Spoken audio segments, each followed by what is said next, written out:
నాన్న, నేను ఒక ప్లాట్ కొన్నాను. కొనేసావుగా. బాబాయ్, ప్లాట్ ఎక్కడ కొన్నారు? తాతయ్య, బాబాయ్ మీకు నచ్చిన చోటే కొన్నారు.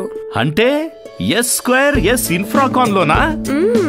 అయితే అద్భుతం. మరి ఎస్ స్క్వేర్ ఎస్ ఇన్ఫ్రాకాన్. శ్రీకరం, శుభకరం, సౌభాగ్యకరం, సంపత్కరం.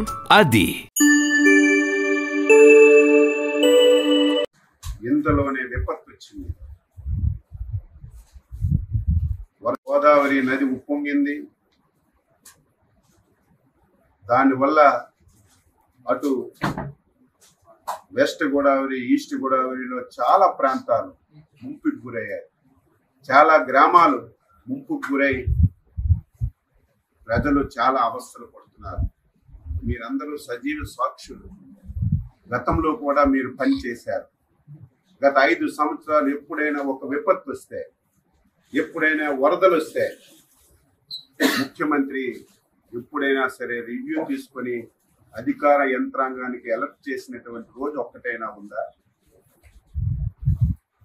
ఆ రోజు 5 సంవత్సరాల్లో ఒక మంత్రి అయినా, ఒక అధికారి అయినా గ్రామాలకు వెళ్ళి పేదవాడికి పలకరించినటువంటి దాఖలాలు ఎక్కడైనా ఉందా?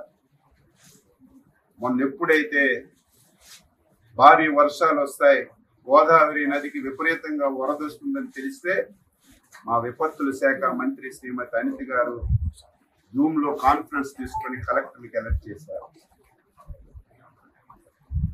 ఏవైతే ముంపు ప్రాంతాలు ఉన్నాయో, ముంపు మండలాలు ఉన్నాయో అధికార యంత్రాంగానికి అప్రమత్తం చేసి ఏ ఒక్క ప్రాణ నష్టం జరగకూడదు, వారందరికీ సురక్షిత ప్రాంతాలకి తరలించడమే కాదు, మీరు చూశారు గతంలో వరదొస్తే తరలించి వారికి బస్తాల్లాగా ఒక స్కూల్లోనో కొట్లోనో పెట్టేయడమే తప్ప ప్రభుత్వాలు చూడక ఆర్తనాదాలు విన్నాం. మాకు భోజనం అందడం లేదు, పిల్లలకు పాలు అందడం లేదు, సకాలంలో నీళ్లు లేవు, టాయిలెట్స్ లేవని. ఈ 5 రోజుల్లో ఎక్కడైనా ఒక వార్త వచ్చిందా? భోజనాలు పెట్టాం, పిల్లలకు పాలు ఇచ్చాం, వాటర్ ఇచ్చాం, వాళ్ళు మళ్ళీ నార్మల్గా వచ్చి ఇంటికి వెళ్ళేసరికి 3,000 రూపాయలు పరిహారం కూడా ఇచ్చి వాళ్ళందరికీ న్యాయం చేశాం. నిన్న ఈ రోజు ఈ 2-3 జిల్లాలు తిరుగుతుంటే గత ప్రభుత్వం పాపాల వల్ల ఏవైతే పురాతనమైనటువంటి కాలువలు ఉన్నాయో, గెడ్డలు ఉన్నాయో 5 సంవత్సరాలు గాలికి వదిలేశారు. కనీస స్థాయిలో మెయింటెనెన్స్ చేయలేదు. కనీసం ఒక తట్టిడి మట్టి తీసి ఆ కాలువలో ఉన్నటువంటి అడ్డు కూడా తీయకపోవడం వల్ల నిన్న వచ్చినటువంటి వరదలకి ఆ కాలువలు పొంగి వేల ఎకరాలు రైతు పెట్టినటువంటి పంట పూర్తిగా నాశనం అయిపోయింది.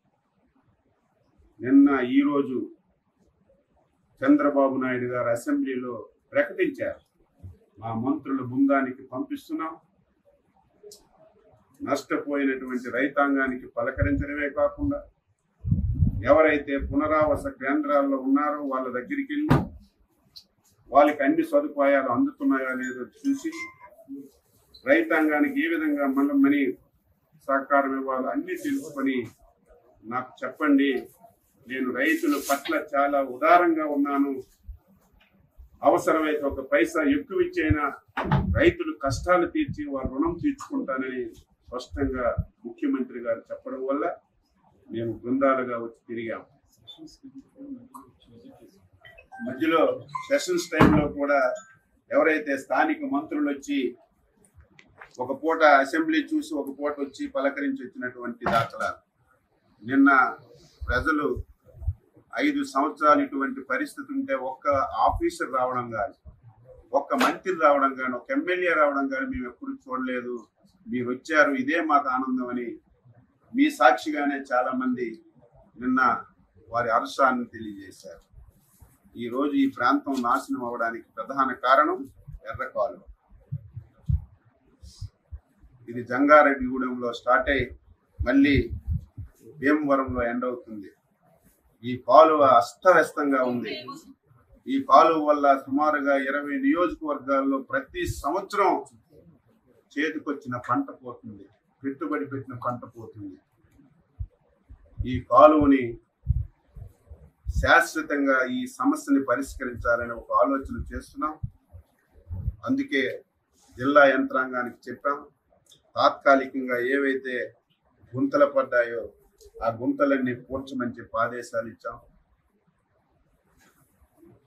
టెంపరీగా రేపు డిసెంబర్కి మళ్ళీ వ్యవసాయం పెట్టుకోవడానికి ఎక్కడైతే ఈ స్లూయెసెస్ పోయాయో, తలుపులు పోయాయో దాని గురించి ఒక ఎస్టిమేషన్ చేయమని ఆదేశాలు ఇచ్చాం. మళ్ళీ ఈ 2 జిల్లాల మంత్రులు, ఎమ్మెల్యేలు అందరం కూర్చొని ఇరిగేషన్ అధికారులతో సమావేశం పెట్టి ఈ ఎర్ర కాలువకి శాశ్వత పరిష్కారం కింద మోడరైజేషన్ చేయడానికి ఎంత డబ్బైనా సరే చంద్రబాబు నాయుడు గారి దృష్టిలో పెట్టి ఈ 5 సంవత్సరాల్లో శాశ్వత పరిష్కారం చూపి స్వతంత్రం వచ్చి నుంచి పడుతున్నటువంటి ఈ బాధని తొలగించాలని చిత్తశుద్ధితో, అంకిత భావంతో పనిచేస్తామని చెప్పి సందర్భంగా తెలియజేస్తూ